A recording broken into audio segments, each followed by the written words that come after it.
Cancer Healer Center, a new beginning. फरार आरोपी सतीश उर्फ खोक्या भोसलेची गाडी पोलिसांच्या ताब्यात। सतीश भोसलेची चारचाकी गाडी शिरूर कासार पोलिसांकडून जप्त।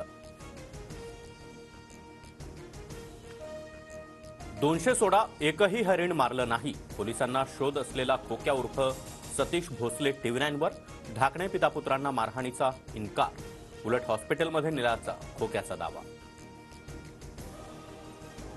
कारखान्याचे पैसे आल्यानं बंडल फेकण्याचे रील्स तर मित्राच्या लग्नामध्ये 1000 रुपये एन्जॉयमेंट म्हणून उडवले। व्हायरल व्हिडिओवर खोक्या भोसलेचं वक्तव्य। अन्याय होईल तिथंच माझी दहशत, गरिबांवर दहशत नाही, दहशतीचं अजब समर्थन करत खोक्या भोसलेचं पोलीस व्यवस्थेलाच आव्हान। इंद्रजित सावंत धमकी प्रकरणी प्रशांत कोरटकरला आज हायकोर्टात हजर राहण्याच्या सूचना। कोरटकरच्या अंतरिम जामिनाविरोधात राज्य सरकारची हायकोर्टात याचिका। विधानभवनामध्ये उद्धव ठाकरे एकनाथ शिंदे आमने सामने, दोघांचाही एकमेकांकडे कानाडोळा। मात्र फडणवीस आणि ठाकरेंचा एकमेकांना नमस्कार करत मिश्किल संवाद। अर्थसंकल्प सादर झाल्यानंतर ठाकरे फडणवीस अजित पवारांमध्ये हास्यकल्लोळ। काय तुम्ही मर्सिडीजचे भाव वाढवले नाहीत? ठाकरेंचा फडणवीसांना मिश्किल संवाद। तर हा तुमचा अर्थसंकल्प नाही म्हणत अजितदादांनाही टोला। खुर्चीवरून महायुतीच्या 3ही नेत्यांमध्ये हास्यकल्लोळ। मागच्या सरकारमध्येही आम्ही तिघच होतो, आता फक्त खुर्च्यांची अदलाबदल। एकनाथ शिंदेंचं भाष्य। तर शिंदेंच्या मनातून खुर्ची काही जात नाही, अजितदादांनी डिवचलं। कल्याण मतदारसंघातील शीळ तळोजा मार्गालगतची 14 गावं नवी मुंबई महापालिका हद्दीत नको, गणेश नाईक यांचं मुख्यमंत्र्यांना पत्र। पुण्यात काँग्रेसला सर्वात मोठं खिंडा, रवींद्र धंगेकरांची काँग्रेसला सोडचिठ्ठी। शिंदेंच्या शिवसेनेमध्ये पक्षप्रवेश, सत्तेमध्ये आल्याशिवाय सर्वसामान्यांना न्याय देता येत नसल्याची धंगेकरांची भूमिका। उदय सामंतांना जुळवाजुळव चांगली जमते, सामंतांनीच मला पुन्हा इथं आणलं। शिवसेनेमध्ये पक्षप्रवेशावेळी रवींद्र धंगेकरांचं वक्तव्य। तर सामंतांनी योग घडवून आणला म्हणत शिंदेंकडून कौतुक।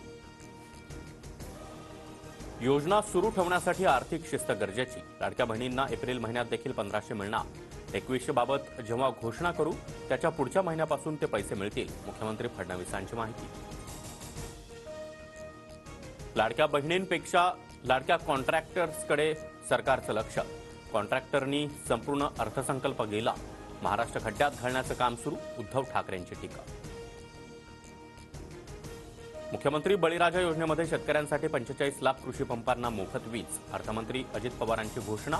कृषी क्षेत्रामध्ये AI वापरासाठी धोरण, राज्यातील शेतकऱ्यांसाठी 9,710 कोटी रुपयांची तरतूद।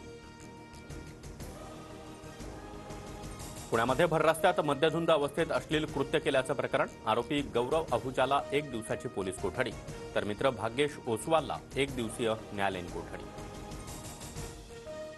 आग्र्यात शिवरायांचं कोकणातील संगमेश्वर संभाजी महाराजांचं भव्य स्मारक उभारणार, तर हरियाणात देखील पानिपतमध्ये यथायोग्य स्मारक उभारण्याचा निर्णय, अजित पवारांची अर्थसंकल्पातून घोषणा। मुंबई पालिकेत काम करणाऱ्या 580 कंत्राटी सफाई कामगारांना कायम सेवेत सामावून घेण्याचा प्रशासनाचा निर्णय, कामगारांच्या 25 वर्षांपासून सुरू असलेल्या लढ्याला अखेरीस यश। होळीसाठी मुंबई ठाण्यातून कोकणामध्ये 195 जादा एसटी बस धावणार, सोमवारपासून जादा बस धावण्यास सुरुवात झाली असून 17 मार्चपर्यंत बस प्रवासी सेवेत राहणार। मुंबईत गेल्या काही दिवसांपासून उष्म्यामध्ये वाढ, पारा 37 अंशांवर पोहोचल्यानं मुंबईकर चिंतेत, 11 मार्चलाही उष्णतेची लाट येण्याची शक्यता। भारताचा चॅम्पियन कर्णधार रोहित शर्मा, पत्नी रितिका आणि मुलगी समायरासह मुंबईत दाखल, मुंबई विमानतळावर रोहितची झलक पाहण्यासाठी चाहत्यांची मोठी गर्दी। Cancer Healer Center, a new beginning.